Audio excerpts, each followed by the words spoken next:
Good Wednesday morning. Today's passage talks about an awkward subject, backsliding. But my people would not listen to me. They kept doing whatever they wanted, following the stubborn desires of their evil hearts. They went backward instead of forward. The first thing God does when you begin to drift is to warn you what the consequences are going to be. He's faithful to tell you that if you live only to satisfy your sinful nature, you will harvest decay and death from that sinful nature. It's Galatians chapter 6, by the way. There's no way to escape it. If you feed your sinful nature, you will of that nature reap corruption. Sin will leave its scars even though the wound is healed.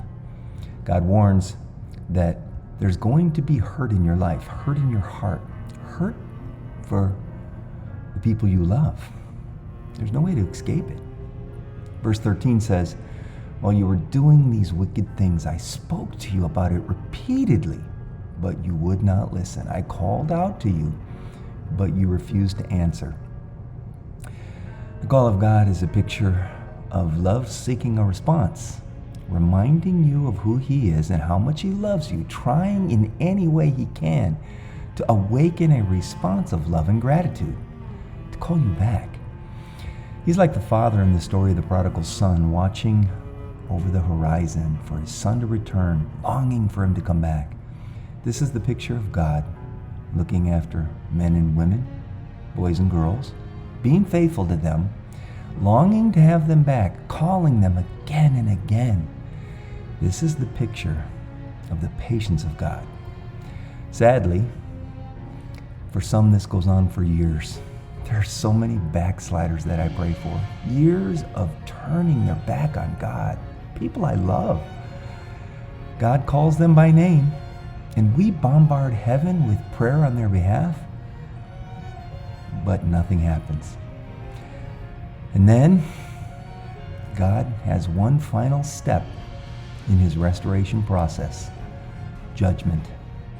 Judgment is not God's way of saying, I'm through with you. It's not a mark of abandonment of God. It's the last loving act of God to bring you back. It's the last resort of love. C.S. Lewis put it very, very succinctly when he said, God whispers to us in our pleasure, speaks to us in our conscience, but shouts in our pain. It is His megaphone to rouse a deaf world. Every one of us knows that there have been times when we wouldn't listen to God, wouldn't pay attention to what His Word says, until one day God puts us flat on our back or allows us to be hurt badly. Then we begin to listen. That's what Jeremiah had to learn. He needed to understand that the nation had reached the place where the only thing that would heal it, the only chance it had left, was the judgment of God, allowing the hurt and the pain of invasion and the loss of its national place. This is why earlier in the chapter He commanded that prayer for the people cease, but preaching continue. Prayer delays judgment, but preaching hastens it. What the nation needed to restore it and heal it was the judgment of God. So God said, don't delay it. Don't hold it back with prayer. This is what will do the work. Radical surgery is all that's left. So stop the praying. Lord, I don't ever want to be at the place spiritually where the only way you can get my attention is through the shout of your judgment.